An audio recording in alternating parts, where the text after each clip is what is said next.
এই চ্যানেলে সম্প্রচারিত সকল খবরই সচেতনতামূলক এবং শিক্ষণীয়, কোনো কিছুই প্রভাবিত নয়। ভাইরাল অডিও ক্লিপের কাণ্ডে ধৃত সিপিআইএমের যুবক সংগঠনের নেতা কলতান দাশগুপ্ত গতকাল কলকাতা হাইকোর্ট থেকে জামিন পেয়েছেন।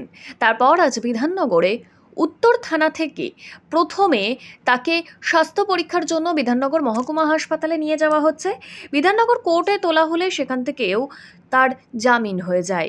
বিধাননগর কোর্টের বাইরে প্রচুর সিপিআইএম যুবকর্মী সমর্থকদের ব্যাপক উল্লাস চোখে পড়ার মতো। এখনো পুরো খবরটা পাইনি, আগে দেখা যাক চক্রান্ত কতদূর যেতে সাধারণ মানুষ যেতে সেটা দেখা। বলছি আজই বিধাননগর কোর্টে তোলা হচ্ছে তোমার? এটা জাস্ট শুনেছি ওখানে গিয়ে পৌঁছাই, তারপর বাকি কথা বলছি। ঠিক আছে।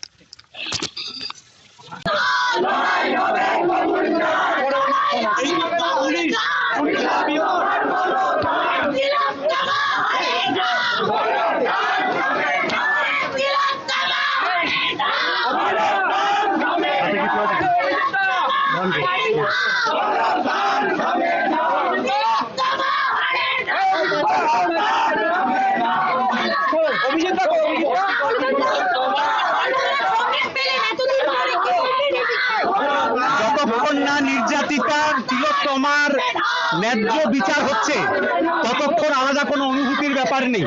এই লড়াই চলবে এবং তিলোত্তমার বিচার যতদিন যথেষ্ট বিচার হলে তবে একটা অন্যরকম ভালো অনুভূতি হবে, তার এখন নয়।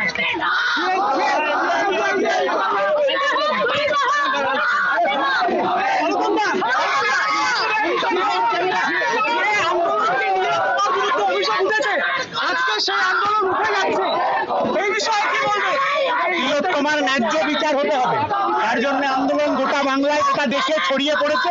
এই আন্দোলন চলবে ন্যায্য বিচার না পাওয়া পর্যন্ত।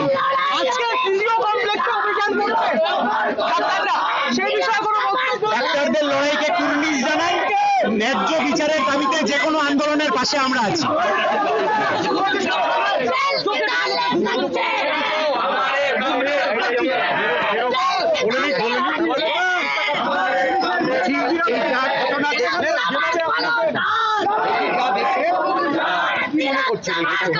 এটা একটা ষড়যন্ত্র, সে তো স্পষ্টই বোঝা যাচ্ছে।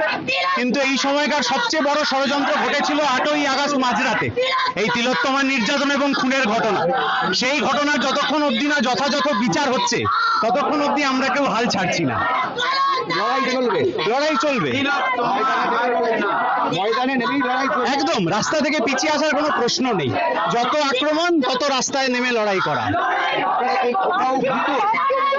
ভয়ের প্রশ্ন নেই। বরং এই ঘটনা আমাদের জীবনে আরো নতুন সাহস তৈরি করে দিয়েছে যে স্বৈরাচার যখন আমাদের বিরুদ্ধে লড়াইতে নেমেছে তখন আমরা ঠিক রাস্তায় আছি।